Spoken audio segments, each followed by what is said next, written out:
Whispers from Below, a horror podcast by Justin W. Geis. Scary stories, both real and fake. Hello, listeners. Welcome to Season 2, Episode 12 of Whispers from Below, a podcast by a madman for madmen. I'm your resident psychopath, Justin W. Geis, and today's topic of discussion is Nathan the Nobody. Now, before I get into the episode, I do want to mention once again, as I have in the past episodes, I have a brand new website up. You should totally go check it out. It's really awesome. I put a lot of time and effort into it. It's super duper cool. You can get in touch with me there. It's really, really easy. There's lots of cool merch. I ordered some stuff for myself. That's like fanny packs and t-shirts and stickers and stuff like that, and they all are super great quality, amazing stuff, so please go check it out. And as far as a disclaimer for this episode, I think that this is a decently okay episode, I guess. I don't think that this is really going to be anything too triggering for anybody. I don't think it's going to be anything that's too crazy out there, wild, that it's going to really make you scarred for life. However, I will say, if you start to get to a point where you feel triggered or you feel like this isn't something you want to listen to, please just leave it alone and come back next week. I'm sure we'll have something for you in the following weeks. Not every episode is for every person, and that's totally fine. So, without further ado, let's get into the episode. So, Nathan the Nobody, for those of you that don't know, is a creepypasta character that was created in 2014 by the username Ivy Dark Rose. He is a male identifying, also like biologically male. I just want to clear that up. He's male, but I mean like identifies as such and is biologically. He speaks English and he speaks like some broken French. He was born October 29th, 1990, and his origin story happens when he is 17, which would be, I think if I did that math correctly, in 2007. Judging by his like quote-unquote birthday. He is a 6'2" human serial killer with extremely pale skin. He has long dark hair. He has one green eye and one blue eye. He has that condition from birth. And the green eye matches his sister, Crystal, who is his twin. He also has a necklace from his sister that he wears at all times. His weapon of choice is a metal pipe with a blade on the end. So that's just like some like backstory. I know that was like a lot of info at once. You can look up lots of artwork of him. He's really popular on the internet. You can find a bunch of different like fan arts of him and what people think he looks like and stuff like that, which is always fun. I love looking at that kind of stuff and, different artists' interpretations of things. Because as far as I know, in my research, I didn't find it. I don't think Ivy Dark Rose ever came out with like an image that she claimed was like, this is exactly what he looks like. I think she kind of described it and then just let, DeviantArt run wild. And then, here we are with 80 different, views of him. But she does give a very distinct description of him, which I think is important to note. So now let's get into his origin story before we talk about anything else, because this is one of the most well-written and interesting creepypastas that I've heard. A lot of times, you'll read the creepypastas and it'll kind of just end up being like, oh, well, so-and-so started murdering people because he had a snap, he had a break. And it's like, okay, well, can you describe why? Like, how did he get to that point? And they're like, because he has problems. And they're like, okay, but like what problems? And like those questions are just like not answered. They're kind of like glossed over. And I feel like this was one where not only was the problem addressed, but they did a good job of sort of setting up his mental break. Now, again, it is a creepypasta story, and so you kind of have to like drink the Kool-Aid a little and kind of just go along with the fact that people are crazy. But this one at least seems a little bit more believable in the sense of like the fact that he snapped and starts murdering people. Like, it makes a little bit more sense. So his origin story. Nathan had a very normal childhood with his family and his twin sister, Crystal. His mother was mostly the person that raised them. He was an extremely smart kid. Um, he got super great grades in school, but he was kind of introverted. And his sister was very outgoing, sweet, social, loved everybody, was like super duper nice. He was also like kind of an angry kid, and if people would bully him or anger him in any way, he was prone to getting into fights. He just didn't really have a lot of control of his anger, which is important to note. He starts to notice that he gets old as he gets older. Whoa. That his parents were paying more attention to Crystal.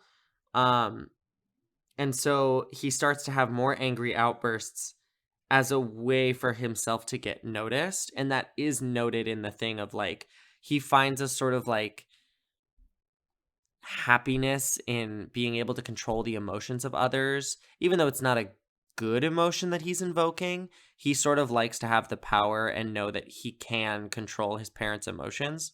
He likes it. And so he starts to have more frequent angry outbursts, maybe subconsciously, maybe consciously, as a way to sort of get attention from his parents.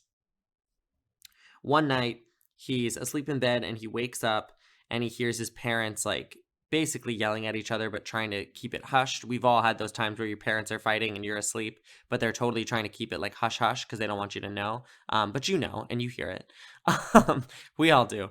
And so he starts to overhear his father saying like, well, look at Crystal. Like, why can't he just be like Crystal? Like, why did we raise him such a terrible way? Like, what did we do wrong? And blah, blah, blah.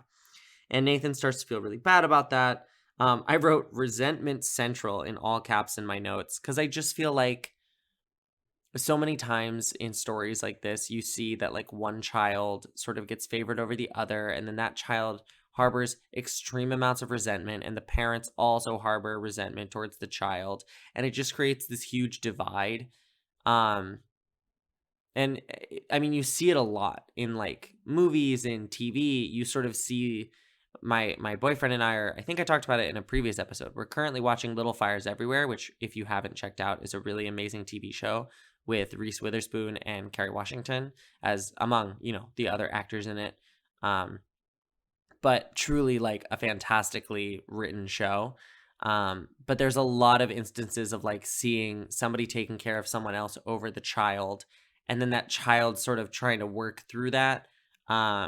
That's a really great example of that sort of idea fulfilled in a more like well-written professional way rather than like for spooky effect.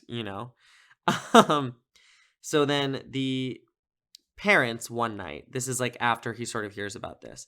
One night the parents decide to leave the kids with a babysitter, and Nathan didn't really like the sitter, so he kind of left the situation and was like, whatever, I'm just gonna like peace out. Goes up to his room, and then he starts to hear like scuffles and like crying, and he's like, what's going on, and like yelling. So he comes downstairs and sees that the sitter is trying to like backhand Crystal, and Crystal's like in the corner all like curled up, and he fully blacks out of anger. And Crystal says that he tackled the sitter into the TV stand, which knocked the TV onto her. And she survived with only a couple cuts and bruises as well as a broken arm, which honestly, for having an entire TV stand fall on you in a Caucasian home, because as we know, white people love to have the biggest TVs possible. I just feel like that's a dangerous scenario. So it's a good thing that, she survived, even though she's kind of a bad person. I mean, she tried to backhand a child. They're like 7 at this point. Like, anyway, you don't do that. So then he goes to therapy, and the therapy kind of reveals that these blackouts are caused by his like immense lack of like anger management, to the point where even his brain is trying to like separate himself from what he's doing. So he starts to become more of a recluse. He starts to become more of a hermit and sort of pull away from society because he doesn't want, and this is where you sort of see like Nathan is way more complex than just a spooky killer. The reason he's being more introverted is because he doesn't want his sister to get bullied or have a bad reputation because of him. So he keeps trying to pull himself away from people in order to make sure that his sister can have the life that he feels she deserves, because she can't do any wrong in his eyes. He keeps saying that throughout the story. Like, Nathan truly doesn't believe that his sister can ever do anything wrong ever, because that's kind of what he's been taught since birth by his parents. He wants his sister to be so happy that he ends up kind of getting the nickname of like the odd twin, like the weird twin, you know, the strange twin. Like he's not Nathan, he's like the odd one, which is kind of upsetting, but at the same time, you know, he kind of forced that upon himself in that environment. His father ends up leaving with another woman. He leaves the kids and the mom behind. So kind of like the ideal family, because the father was kind of what drove Nathan to sort of be more reclusive and angry in the first place. So now it's kind of like more of the ideal family. This is something important to note, is that the day of, I mean, spoiler alerts, we're getting there. The day that they get kidnapped, what he's wearing is what he continues to wear when he murders people. It's what he's depicted as in all of the fan art. So just like note, the outfit is like kind of important. Which aren't outfits always important? They're just the best. I don't want to get off topic, but I love dressing up. So his outfit, which is like 100% something I would wear in middle school, consists of gray pants, a black t-shirt, and a black jacket with combat boots and a necklace that Crystal bought him for their birthday that he keeps. He mentions like it's a little feminine, but she tried her hardest, so he wears it like under his clothes as a way of like showing his affection for her and keeping her close to him, you know. It's a pretty normal school day. He, you know, was talking to her. He's like, "What do you have today?" She's like, "I got drama club after school." He's like, "Great, I'll come pick you up at 4." And she's like, "Okay, whatever. You know, you don't have to walk home with me all the time." And he's like, "I want to make sure you're safe. It's not a big deal. You're not a burden. I love you, blah, blah, blah, blah, blah." I don't know about you, but I personally hate having to go to the grocery store. It takes up so much of my day when I could be starting a new hobby with that time, like soap carving, or collecting the sick bags out of airplanes. With Instacart, it makes grocery shopping fast and easy, all while allowing me to stay in my underwear. Instacart allows you to order all of the things you usually get from your local stores, delivered to your door in as fast as 1 hour. Not only that, but it will also give you smart suggestions for new items based off of your preferences, as well as highlight deals to help you save some money. The shoppers handpick perfect produce and make sure that your eggs get to you safely. You can get free delivery on your first order over $35 by following the link in the show notes. This also lets Instacart know that we sent you, and it helps support Whispers from Below. So if you hate grocery shopping as much as I do, try Instacart today and enjoy getting your groceries the easy way. On their way home from school, they are followed by a red van, and he keeps mentioning that like he feels like today's different. You know, like Nathan kind of feels like the day's a little bit off. Something's weird about the day. And so as the car starts to pull up, he gets kind of like, "Ooh." But then the car passes him, and so he's like, "Oh, whatever, like I was just being crazy." And his sister's like, "Why were you grabbing my arm so hard? Why were we running? Like, what? I don't understand what was happening." And then as he turns around to talk to her, she freezes, and he turns around to realize that the van has stopped in front of them, and they get the shit kicked out of them and thrown in a van. He does try to fight back, but he ends up getting like stabbed with something or like punched in the gut or something like that. It was kind of unclear about like what happened to him, but he ends up passing out from the pain. He ends up waking up in a dark, cold room that is very, very small, almost like an old basement.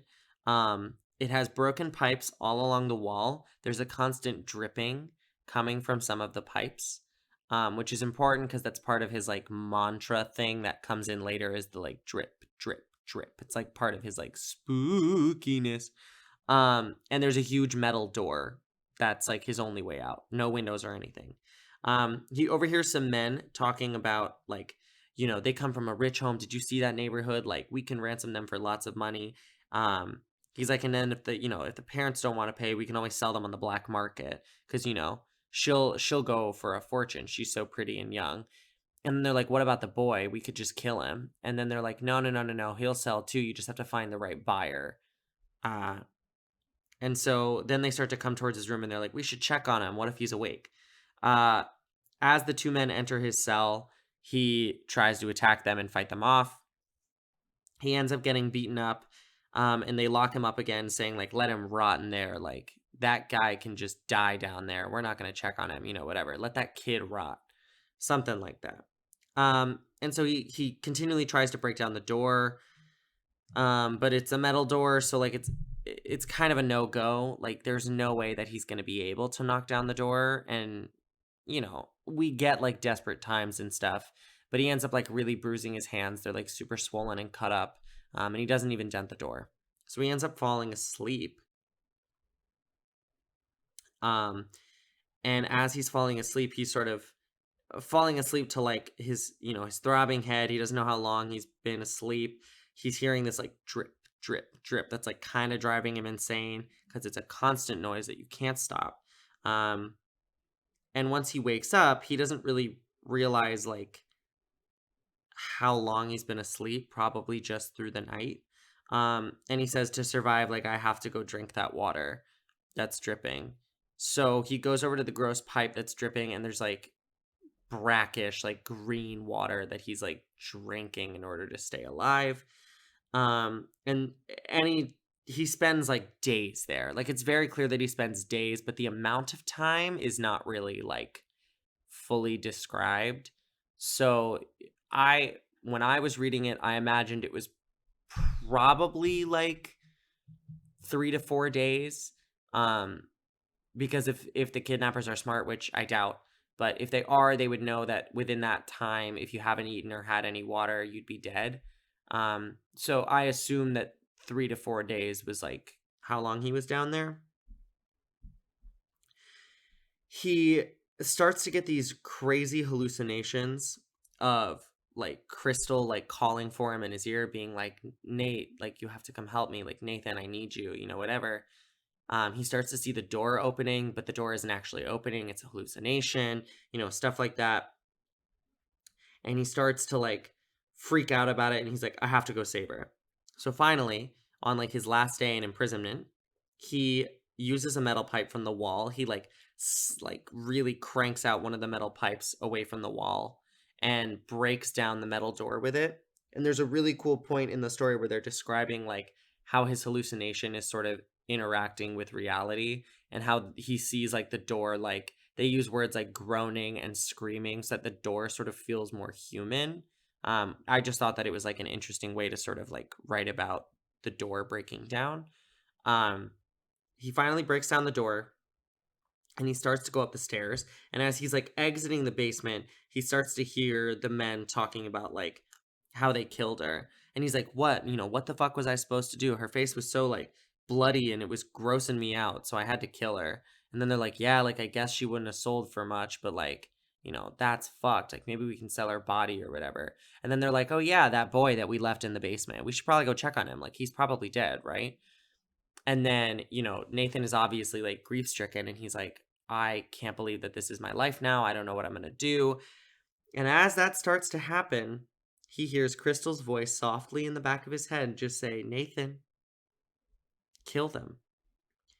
So he proceeds to murder everyone in the house with a rusty metal pipe, which is his weapon of choice. As I mentioned earlier, he murders everybody various different ways. They go into more descriptors in it, but, go read the story if you'd really like to know the descriptors. I'm not really here to tell you about how their heads were bashed in and whatever. But, like, even people with guns, like, couldn't stand up to him. Like, they couldn't get to what they needed fast enough. He was too fast. He was too strong.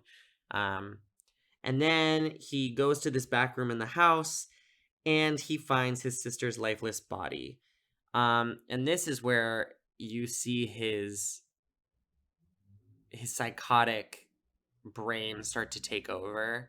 And even though his sister is dead, he fully doesn't recognize that. And so he starts talking to her and stroking her hair and saying, like, I saved you. You're okay now. Everything's fine. And he's hearing her voice in his head, but she's very clearly dead.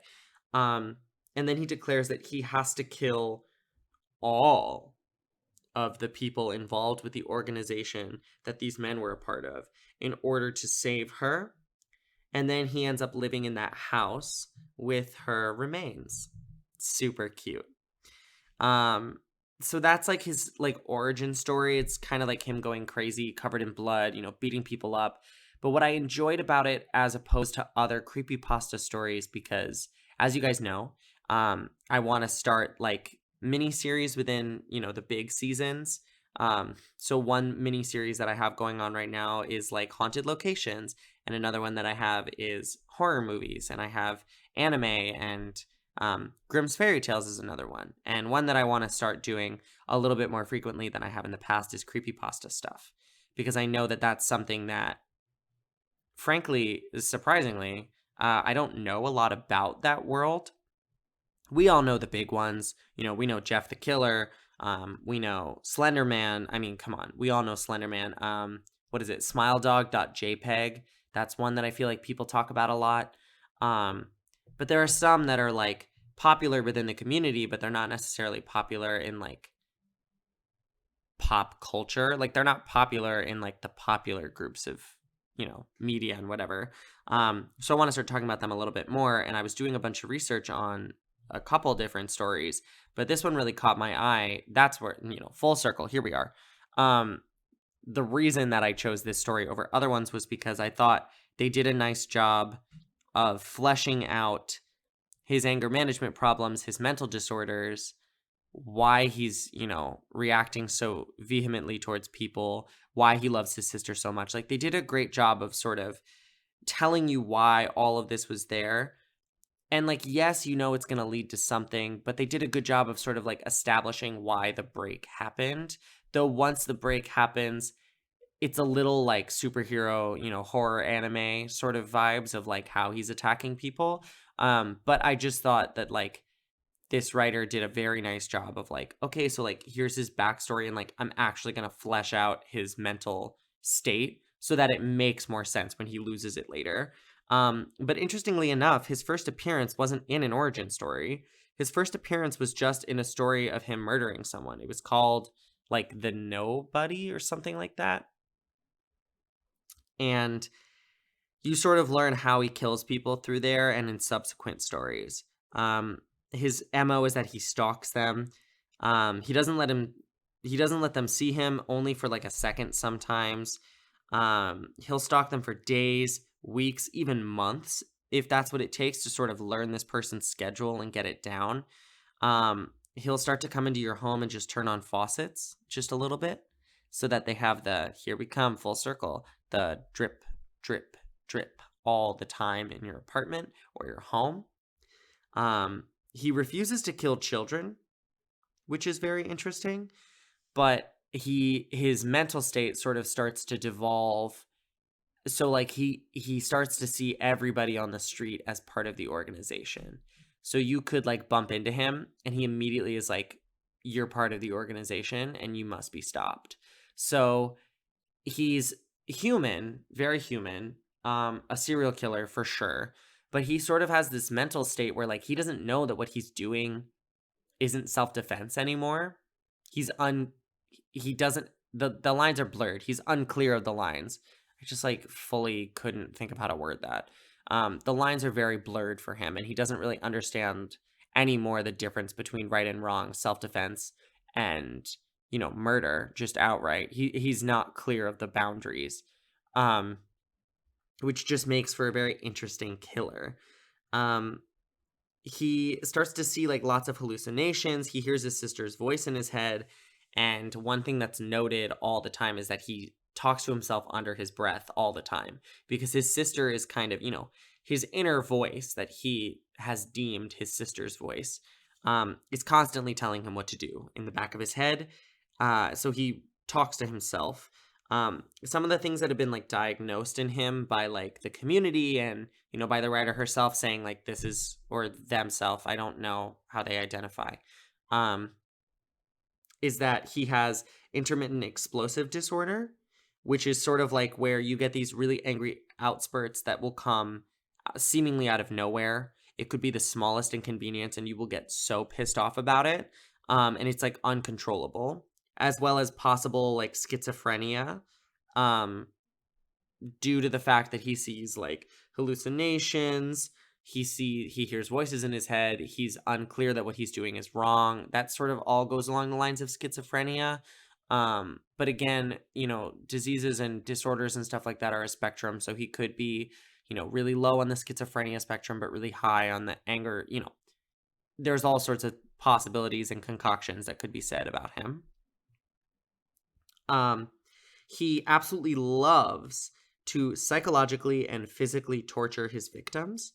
So once he's starting to kill you, he'll try to like commit the most pain to it. He'll try to make you feel the most pain possible, because he feels like that's what he's experienced and what his sister has experienced, and therefore you as part of the organization should also experience it. As with most creepypasta characters, there's little things of like, oh, you can summon him if you like turn a faucet on and say a little thing like on a full moon. It's not the same as like, to me personally, it doesn't feel the same as like when you're like, I'm gonna summon Bloody Mary or Candyman or Slenderman. Like, those I feel like are a little bit more like they're a spirit or a being that can be summoned. I feel like the idea of summoning a serial killer that's like not dead yet, is like alive, just seems a little it seems a little phoned in for me personally.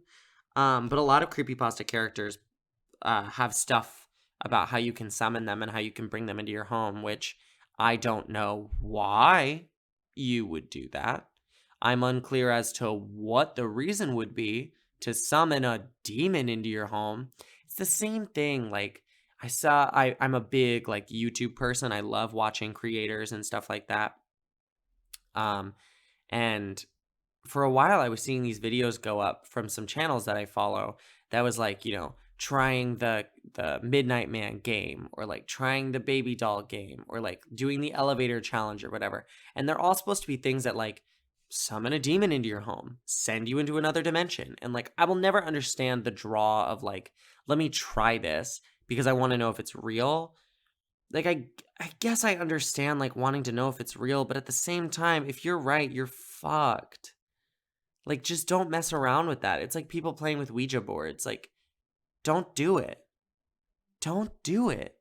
It's not worth it. Because what if it is real? Like, you could be a pessimist, a skepticist?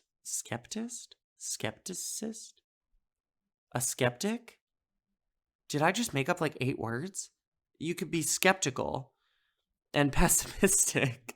But then you could end up being wrong. And then what do? Because you don't know shit about it. And now all of a sudden you've summoned a demon into your home. What do you do with that, Mary? What do you do with that? What do you do with that, Brenda? Jonathan? What are you supposed to do with that? I will never understand that. Aside from that rant, that is pretty much all I have today to talk about. This was a really fun episode for me to research. So let me know if you guys love the creepypasta episodes, because it was really fun to research. So there definitely will be more, regardless of, whether a bunch of people are like, oh, I loved it, or like just a couple of you, because I enjoyed it. And I want to keep this podcast as something that I love doing. And I don't want it to become like, a slave to what people want me to do. But at the same time, if there's stuff that you want me to do, please let me know. And that was a fire segue. The easiest way to do that would either be to check out the website, as I mentioned earlier. It's whispersfrombelow.com. There's a contact page, and you can send me messages there, ideas for episodes, comments, questions, concerns, anything like that. I also accept friendly messages of just people being like, hey, you're doing good. I support you. We love you. We always love stuff like that. I recently had a fan reach out, and they were like, I just love your podcast so much. And like, I know you don't know me, but I absolutely love it. And it means the world to me that you do it. And I was like, it means the world to me that anyone listens. Like, it's cool. So if you want to talk to me or whatever, you can do it through the website, or you can follow the Instagram page, which is Whispers from Below. No spaces, no underscores, no capitals, no nothing. I try to post pretty frequently on there with all sorts of updates on merch or any sort of update on if there's new stuff added to the website, new episodes coming out. If you guys have any ideas, you can always DM me through there. I'm a Gen Z, so my phone is pretty much next to me at all times, forever and ever and ever. So you don't have to worry about me like missing your message or anything like that. Plus, I post some pretty great photos and some pretty cool stuff, so you should probably check it out. If you're interested in anything about me and my personal life, you can check out my personal Instagram, which is JUTIN_geese, like the animals. And I post all sorts of weird stuff there. I love makeup, so a lot of what I've been posting lately is me doing makeup. I post updates about my personal life if that interests you at all. If not, you can still just follow the account for the podcast, and you absolutely will get all the information you need about the podcast and none about me. I try to keep that very professional. I think that's it for this episode. So remember, Nathan is called Nathan the Nobody, but he's not really a nobody. Mental disorders definitely need to be treated when you're a child, or you will turn out to be a serial killer. It's proven in this story right here. And wash your hands. Please keep washing your hands.